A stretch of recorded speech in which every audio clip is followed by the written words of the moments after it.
Hello and welcome to our very first As One podcast. We're so glad that you're able to join us today. My name is Bongai and I'm going to be your host. And I've got a co-host as well, a beautiful co-host, Danny. Hello. Hey. Hi, everyone. We're really excited to be kicking off this journey with you. This podcast is brought to you by NCF Church, and our goal is to create a safe space to share testimonies and have really meaningful conversations together. Yes, and each month we'll bring you new episodes filled with powerful stories of how people have come to faith, conversations about living out our faith, and everyday life interviews with various members of our church and beyond. So we're really excited that you're here with us. Yes. And in today's episode, we want to start by sharing stories about how we came to Jesus, really, and our faith journeys with you. But before we start, we would love to share with you a little bit about the background of our church. Yes, so this is New Covenant Fellowship Church, aka NCF Church. Our vision is to make Jesus too big to ignore, and our mission is to love God and love people. We're a multicultural church. By that I mean multicultural church. We have so many people in our church from different places in the whole world, and it's such an exciting place to be. Our pastors are Pastor Ivanilde and Pastor Henrique from Brazil. That's where they're originally from. And they started this ministry out of a call from God all the way from Brazil. God called them to come to the UK as missionaries, and they've done an incredible job. And we see them serving. They love people. They are generous. And we also can't wait for you to meet them. So we'll have them come on our podcast one of these upcoming episodes. So yeah, stay tuned for that. Incredible. So, Bonga, tell us, how did the podcast come about? Oh gosh, so the podcast came about at your wedding. So this was at Danny and Jack's wedding. And we were just talking about how we could make an impact in the social media space.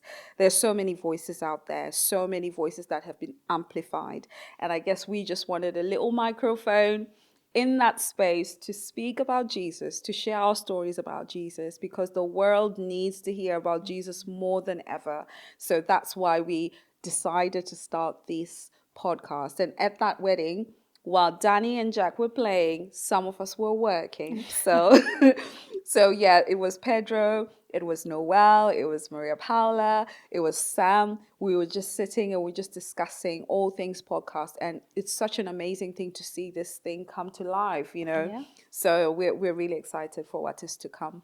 That's amazing. I mean, Yeah. I'm so glad we're able to facilitate that for you guys. For sure. Yeah, so we're going to be talking about our faith and how, because we thought we'll talk a little bit about ourselves.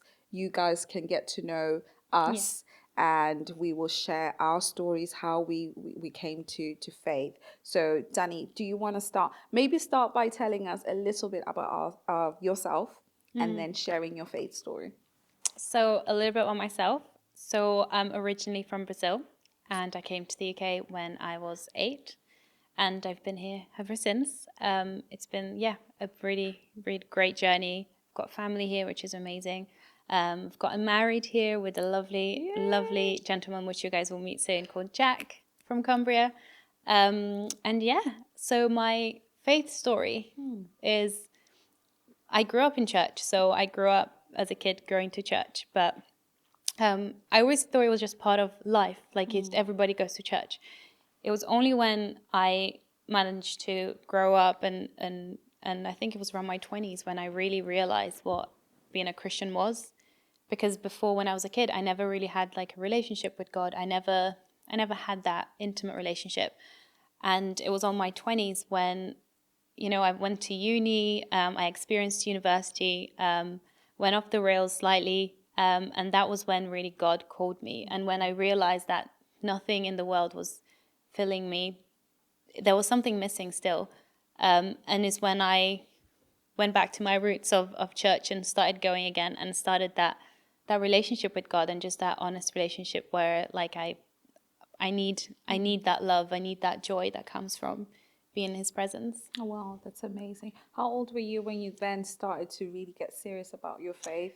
So I was about In your 26. 20s. Yeah, Yeah. yeah, yeah. Okay. Okay, that's interesting. Yeah, Yeah, it's it's been interesting great. because many people, I feel, because I've got a similar story where I grew up in church, and I think I've told you this. First wants to come to church, last wants to leave the church.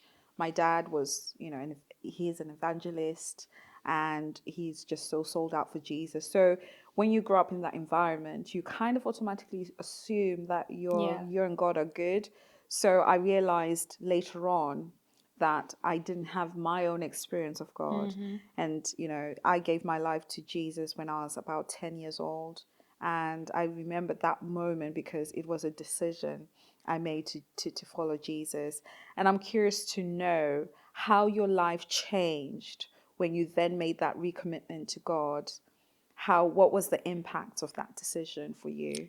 So thinking back, I think the biggest impact on that decision was just the general feeling of safety. Like it was like I'm not on my own anymore. I don't need to worry about anything because I know someone's got my back and I know that I've got that arms around me.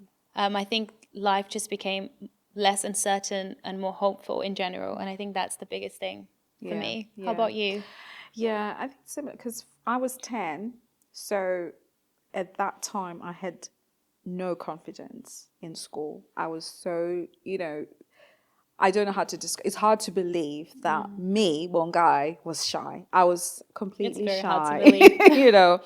shy, very withdrawn.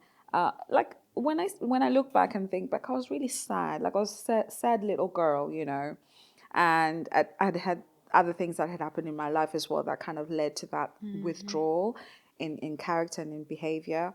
But I remember the day I gave my life to Jesus. After that, the next day, because it was a Sunday, and on Monday, it was the first time in a long time that I raised my hand in class. And my teacher was actually very surprised. She was like, oh my gosh, Bonka is raising her hand. Because I would never raise my hand in class to answer a Wow. question. So when that happened, I knew, maybe not directly, but now I know that that was the power of the Holy Spirit working in me to give me the confidence that I needed. And from that time, I remember my grades improved. I became a prefect. I don't know what they're called in the UK, ambassadors or something like that, and a school ambassador. I was just so confident from there. I joined the debate club. Everything changed. There was a real radical change in my character and in my behavior. So yeah, I think God does transform something when we make that decision for Him. I really feel that God does make some transformation in our lives, and it's such a beautiful thing. So yeah, I hope that it's encouraging somebody already, these stories, because that's the power of God, right? That's the power of Yeah. what He can do in our lives. And then now, what is it like now? You're married, Um, how is your faith? Now I think my faith is in an amazing place in terms of I've been committed to reading the Bible fully this year. So I started a little bit later, but I'm still really keen to finishing the Bible this year. And my main goal now, where I'm in my faith, is actually getting to know God and who He is truly, rather than like I grew up with faith being something that is like God is someone you just go to when you need help with something or you need like a miracle, a new job or something like that. But I'm in a place where I want to know who my creator is and I want to know what's in his heart and genuinely be able to, have fully understanding on all those basics that we don't get taught many times. Like even though we grew up in church, we don't get taught much about it. And now we're doing an alpha course, which has been amazing in terms of actually really getting understanding on Jesus and the sacrifice he did for us, and all the incredible evidences that's out there that's really backing that point, which is incredible as Yeah, well. wow. Yeah. So how is your life now? How do you find it Yeah, so since I was 10, since you were 10? life changed and continues to change. I feel I've gone through quite a number of seasons throughout my life. When I was in university, the season changed because I think when I was in high school, the season changed because I went to a mission school. So a mission school, it's largely a Christian environment. Like we went to devotion in the morning. So there was devotion in the morning. There was prayer time every, I think, every day of our lives. There was just some sort of prayer time. So it was a Christian environment, and it's very difficult to. I think it can be a barrier actually to be. It can be a good thing. It can also be a Yeah. barrier because you feel comfortable. You feel like, yeah, I know God. There's nothing I need to do to change. I'm sorted. I'm safe. And sometimes it leads us not to really explore faith and explore who God is, because we're in the safety of a very comfortable Christian Yeah. environment. So I was like that for a long time. But when I came to university, I remember very vividly my first Sunday, there was a church opposite where I lived, and it was a Pentecostal Assemblies of God church. And I was walking down to the church, and they were singing this song called Emmanuel. Oh. And it's by Hillsong, and Hillsong was a big thing back then, Still and today. still today. But it Yeah. was yeah, but it was for me the first time I really heard a Hillsong song, and I was walking, and I was like, wow, that song, it really called me, and I feel something in my spirit sort of leapt, like, wow, what's that? There was an awakening. And I walked into that church, and I remember really God opening my eyes. And I had this question in my mind. I said, God, there must be more. There must be more to faith than what I already have. And it's through my university years that I actually started serving the church, serving God's people.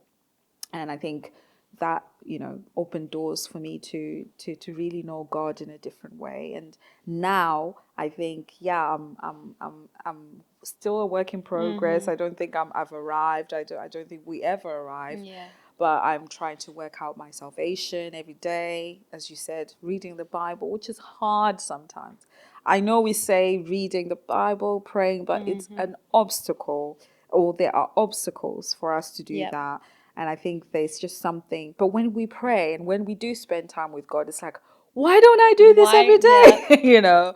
It's such an amazing place to be with God. The intimacy with God is such an amazing place. And I think that's why we get distracted, because there's something good on the Yeah. other side of our obedience to be intimate with God. So yeah, that's where I am. And how do you find faith helps you on your day to day? Yeah, I think for me, I know I can always call on God. I think that's just such an amazing thing, knowing that you're not alone and you can always call on God. I have, and I'll tell you this example. I once lost an earring, one of my earrings. Oh wow. They were a gift. It was gifted. These earrings were gifted to me. They were, the best of the best, in my collection of earrings, and I lost one of them. And I remember feeling, that feeling of sadness to lose something that was so treasured. And I was just like, God, I can't believe I lost that earring. And, for months and months went by.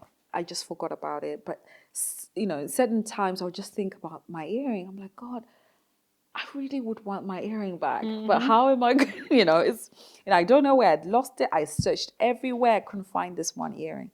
One day I'm walking outside the house, and God says, and I walk down the pavement on the road. I just hear something say, look down. I looked down. My earring was on the Oh my pavement, God. pure as if nothing ever happened to it, not trampled by anything, just there. And I remember really in tears, because I knew God had answered my prayer. So even in the small things, when I'm looking for things or when I'm missing something, I always know that I can turn to God and He will help me. So yeah, I think that's my That's so beautiful. And yeah. to add to that, for me, when how faith helps me in my day to day. So I work in HR, so I find that having those Christian values there are really important, especially when you're having to be that impartial person between the two. You're kind of the middleman, and you have to kind of really seek God's guidance on things, because sometimes you see a lot of things that isn't fair, and sometimes you see some things that you like need an extra nudge. So that's how I think I use so much God's understanding and wisdom, and the fact that we have the Holy Spirit, like they just guide us the right way. And in, like you said, the most mundane things, you can think about, like how to find an earring. Or for me, just being like, God, what am I going to say? I'm going to this meeting and I don't really know how to approach this conversation. And the words just coming out of my mouth and me being like, that was definitely not me. I couldn't have prepared for that. Like, so I totally agree with you how God is with us in the smallest things. And he wants to, doesn't he? He wants to be Absolutely. involved. Yeah. No, it's great. It's great. And tell me about do you feel in your faith you've had support? Because I think I hear a lot of people say, it's me and God, it's me and God. Do we need community in exercising our faith? Oh, 100%. I think, Yeah. if you have a church next to your house, go there. I mean, I think especially for me, my church community has been one of the biggest support systems personally. I mean, of course, we have our families, but there's loads of, family members sometimes that aren't Christian or have different values to you.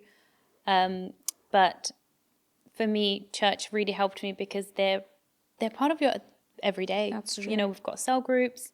So, we share anything that we need to have prayers on, any guidance that we need. We talk openly about things. There's no shame in anything. Whatever topic you can think about, we discuss. And it's such a safe space.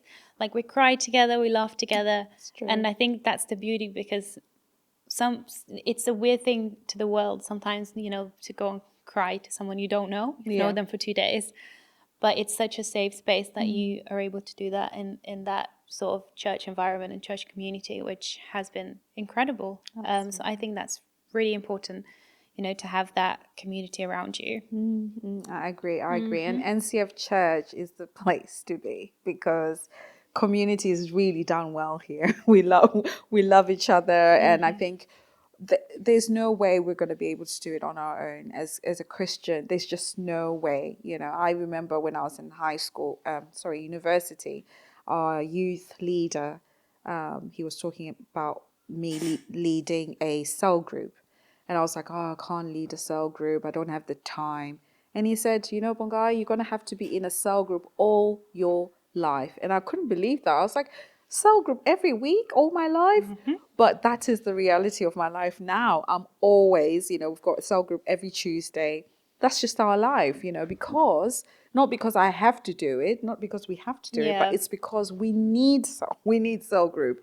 We need community. We need to rejuvenate each other every now and again. And even the example I normally use is when we are at the gym, going to the gym. As soon as you enter the gym, you feel like you are amongst friends. You know what I mean? Like, it's You're like, safe. I'm glad, like, I'm glad I'm here. You can see other people exercising. It rejuvenates you. It kind of encourages you. You're looking at other people and how they're exercising, and you're like, oh, next time I'm going to try that. Community is important, and church is a community of believers who love each other, who encourage each other. Now, the other thing as well is accountability. Yeah. Because it's within community that we have that accountability. Without accountability, you can kind of go on your own tangent. But having people who say, Danny, what's happening with that thing that you said you were going to try? What's happening with the Bible study? What's happening with the Bible reading? Somebody to check on you. I think it's really push you important. as well, out of your comfort zone. I think it's really important. Absolutely. Bringing up how this whole podcast came along. See, We both had to come out of our comfort zone, and I wouldn't have been able to do that without the church community really encouraging us and really believing in us. So it's amazing. It's absolutely incredible. I recommend. 100% recommend. So I mean, that's us. That's me, Bongai, and that's Danny. You've heard who we are and how we came to faith. And this is the podcast that we're going to be having. A podcast where people can share their stories and you come to know them and how they came to that place as well. So thank you very much for joining our podcast today. We cannot wait to see you next time. Please subscribe to our podcast, like our podcast, share our podcast, let the world know that this podcast exists. And by that, we will be making Jesus too big to ignore. Thank you, everyone. See you later, See guys. ya.